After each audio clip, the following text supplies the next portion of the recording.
মঙ্গলবার রাত্রেবেলা 8টার দিকে গিয়েছিল। এখানে বার হওয়ার পরে কালকে আমি ফোন করেছিলাম, ফোনও লাগছিল না। হঠাৎ করে কেউ ফোন করে বলছে যে মারা গেছে। মানে কিভাবে মারা গেল তোমার ভাই? বলছে ট্রেন থেকে পড়ে গেছে নাকি। কোথায় কাজ করতে যাচ্ছিল? হ্যাঁ, চেন্নাই যাচ্ছিল, শ্রীকুলাম রোড। এটা কোন স্টেট বা কোন রাজ্য পড়ে ওটা? সাউথে। আর যাচ্ছিল কোথায় কাজ করতে? চেন্নাই। সেখানে কি কাজ করতো, কি বলে গেছিল এখান থেকে? বাড়ি থেকে বলে গেছে যে রেল লাইনের কাজের জন্য গেছে। এই গ্রাম থেকে আর কতজন গেছিল? এই গ্রাম থেকে মোটামুটি গেছে 15 জন গেছে। তার মধ্যে আপনার ভাই ছিল একজন? একজন আমার ভাইও ছিল। আমার কাকা তো ভাইও আছে, পারভেজের সাথেই গিয়েছিল। তো ট্রেন থেকে পড়ে গিয়ে কি ঘটনাস্থলে মারা গেছে? হ্যাঁ, কিছু নেই, সেরকম কিছু নেই। শুনলাম যে সে নাকি 4 মাস আগে বিয়ে করেছে। হ্যাঁ, 4-5 মাস হলো বিয়ে করা। তার পরিবারে কে কে আছে? তার পরিবারে কে কে আছে? বাবা, মা, বউ, আমি ওর ভাই। এর আগেও কি কোনোদিন কাজ করতে গেছিল আপনার ভাই? এর আগে গেছিল, জয়পুরে গেছিল। মানে এবার কি প্রথম যাচ্ছিল? এবারে প্রথম গেছিল চেন্নাই। ওই যে কার সঙ্গে যাচ্ছিল চেন্নাই? পারভেজের সাথে।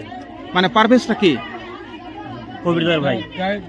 মানে এই এলাকারে আপনার গ্রামেরই কি কোনো ঠিকাদার বা কোনো কমিশনার? মানে কোনো কমিশনার সঙ্গেই কাজ করতে যাচ্ছিল? হ্যাঁ। আপনারা কি করে জানলেন যে দুর্ঘটনায় মারা গেল আপনার ভাই? কি করে জানলেন আপনি? কে ফোন করে জানালো আপনাকে? ফোনে বলেছে। কে জানালো আপনাকে? কাকুর ছেলে। তো এখন কোথায় আছে আপনার ভাইয়ের দেহ? কোথায় আছে? বডি কোথায় আছে? বডি এখনো এখানে চেন্নাই। কবে ফিরবে জানা গেছে? ফিরে বলছে কালকে মোটামুটি পোস্টমর্টম করবে রাত দিন 10টা-11টার দিকে। কি করে? আমি সকালবেলা ঘুম থেকে ওঠার পর দেখলাম যে বাড়ির পাশে চিল্লাচিল্লি কান্নাকাটি শুরু হয়েছে। তো একটু খোঁজ নিয়ে দেখলাম যে আমাদের গ্রাম থেকে কিছু লোক যারা চেন্নাই লেবারের উদ্দেশ্যে কাজ করতে যাচ্ছিল, তাদের মধ্যে একজন খুব অভাবী পরিবার, দিনে খাটা দিন আনা পরিবার, মানে কোনো কিছু অবস্থা ভালো না একদম। তো ওদেরই মধ্যে একজন নাকি শুনলাম যে দরজার পাশে নাকি বসেছিল রাত্রিবেলার দিকে, হঠাৎ ঘুমের ঘরে নেশা বিষে পড়ে যায়। আর কোন দিনে এটা ঘটনা ঘটেছে? এটা ঘটনা ঘটেছে আজকে ভোরবেলার দিকে নাগাদ, প্রায় ভোর 3টা সাড়ে 3টার দিকে। বলছি ট্রেন থেকে পড়ে গিয়ে কি সেই স্পট ডেথ হয়েছে? ওখান থেকে যা খবর পেলাম সেটা তো ওই ট্রেন থেকে পড়ে যাওয়ার পরেই মারা যাওয়ার কথাটাই বলছে।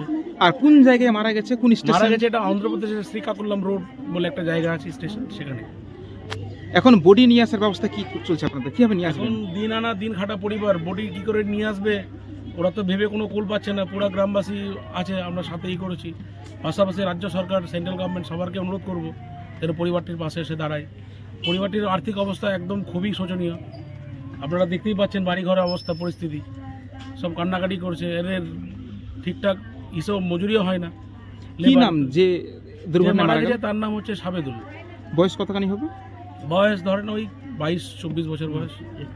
আর কতদিন আগে বিয়ে করেছিল সে? আর বিয়েটা হলো মোটামুটি আপনার 4-5 মাস আগে বিয়ে হয়েছে। আপনার নাম? আমার নাম মাসুম সুলতান। আপনার বাড়ি? আমার বাড়ি সালালপুর। কে হলো যে মারা গেল? আমার প্রতিবেশী।